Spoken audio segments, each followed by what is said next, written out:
हम सब जीवित हैं। जीवित रहने के लिए सबसे महत्वपूर्ण क्या है? जैसे वायु, खाना।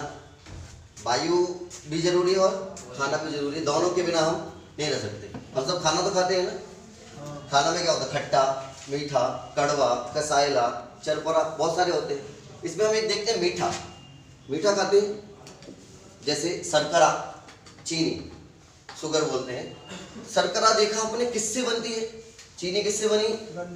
गन्ने से। सबने देखा होगा, गन्ने की खेती होती है और गन्ने को जब हम देखते हैं तो गन्ना ऐसा दिखेगा आपको।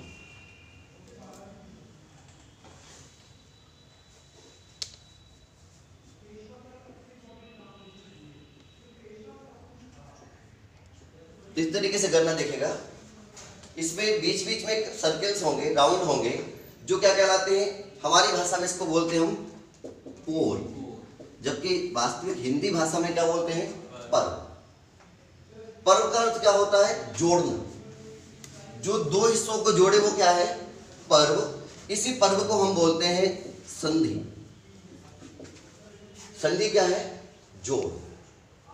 जैसे आपने धागा था, दो टुकड़े थे, उसको जोड़ दिया तो उसके दोनों धागों के बीच में क्या हो गई? संधि। दो राजा थे, उन्होंने समझौता किया, दोनों राजा एक हो गए, क्या हुई? संधि। जब दो अक्षर, दो व्यक्ति, दो वस्तुएं एक हो तो उनको क्या कहेंगे? संधि। लेकिन हम यहाँ पर संधि थोड़ा और भी विस्तृत रूप में पढ़ेंगे कि संधि क्या है। सामान्यतः हम कह देते हैं दो या दो से अधिक शब्दों के मिलने को संधि कहते हैं, लेकिन यह परिभाषा हमारे संस्कृत में नहीं। परिभाषा क्या है? संधि तब नहीं कहेंगे जब शब्द मिले। संधि तब कहा जाएगा जब शब्दों के मिलने से विकार उत्पन्न हो, मतलब उच्चारण परिवर्तन हो। जैसे मैंने कहा राम और यहां लिखा था श्याम, दोनों को जोड़ दिया, राम श्याम, क्या संधि हो गई? जुड़ तो गए हैं, इस सम्मेलन हुआ, सहयोग हुआ, संधि यहां पर नहीं है। हम कहेंगे हिम आलय। अब इनको जोड़ेंगे तो क्या होगा? जैसे हिम लिखा है, ये हिम क्या है? ऐसा लिखा हुआ है, ये हिम है। और ये क्या है? आलय। जब यहां का आ और ये आ मिलके इसमें मिलेगा तब बनेगा हिमालय। अगर इसमें सम्मेलन होता तो क्या कहा जाता? हिम आलय। संधि हुई तो परिवर्तन हुआ उच्चारण में, हिमालय, ये कहलाता विकार। और जब विकार उत्पन्न होगा तब इसको हम क्या कह सकते हैं? संधि। फिर प्रश्न होता है संधि तो हो गई, जोड़ दिया, क्या सबको जोड़ सकते हैं? नहीं जोड़ सकते। संधि को जोड़ने के लिए भी कुछ तरीके हैं। इसलिए हमारे जो व्याकरण है, इस व्याकरण के प्रथम गुरु हुए आचार्य पाणिनि। आचार्य पाणिनि जी, इन्होंने एक ग्रंथ लिखा था अष्टाध्यायी, और इसी अष्टाध्यायी में संधियों की चर्चा की कि हम सभी को नहीं जोड़ सकते। एक छोटा सा राजा और एक बहुत बड़ा राजा जुड़ेगा नहीं, बड़ा राजा छोटे राजा को गुलाम बनाएगा। संधि कब होगी? जब बराबरी का स्तर होगा। तो बराबरी का स्तर होगा, इसीलिए अष्टाध्यायी में पाणिनि महोदय ने संधि को बताते हुए कहा कि संधि त्रिप्रकाराः सम्मेलनम। तीन प्रकार की संधि है। एक को नाम दिया स्वर संधि, दूसरे को नाम दिया व्यंजन संधि, और तीसरे को कहा विसर्ग संधि। लेकिन ये तो हम सामान्यतः पढ़ते हैं।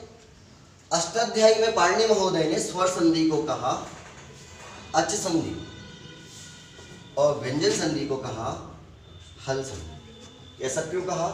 क्योंकि संस्कृत में स्वरों को कहा जाता है अच और व्यंजन को हल। हम लोग पिछली क्लास में पढ़े थे 14 माहेश्वरी सूत्र, अयोड रिल्यों गेयो छय वरट लणयम गणनम झबे धड़दस जब गड़दस खप छटकाओ कपय सस्तर हल। इसमें हमने हिंदी की वर्णमाला जो संस्कृत में है वही हिंदी में है, लेकिन कुछ अंतर है। तो हमने आ से लेकर हमने पढ़ा आ ई उण रिल रिक ये पढ़े हमने। तो जहां लास्ट में चा आएगा, आ से लेकर चा तक जो भी होंगे वो सब क्या है, स्वर। इसलिए स्वर को क्या कह दिया, अच। चा खत्म होते शुरू हुआ है वरट लण यम गणनम झवै धड़धस, कहां तक चलेगा, हल। तो हा से लेकर ला तक जो होंगे वो सब क्या कहलाएंगे, व्यंजन। इसलिए इसको तो कहेंगे अच संधि और इसको व्यंजन संधि। संस्कृत में क्या नाम होगा, अच और व्यंजन। अचः स्वरा, अच को ही क्या कहा, स्वर।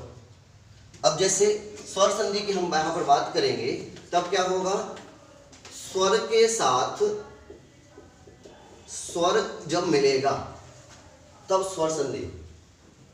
ऐसा नहीं है कि स्वर और व्यंजन को मिला दे हम तो स्वर भी कहा ना समान। जो भारी होगा, भारी कौन है, स्वर। अब इसमें मिलाने से भी अलग अलग कंडीशन बनेंगे। जैसे हमने देखा सबसे पहले हमारे पास क्या है, आ। हो सकता है इससे आ मिले। एक्सेलेंट लोग, एक्सेलेंट, बहुत अच्छा पढ़ाया आपने, एक्सेलेंट।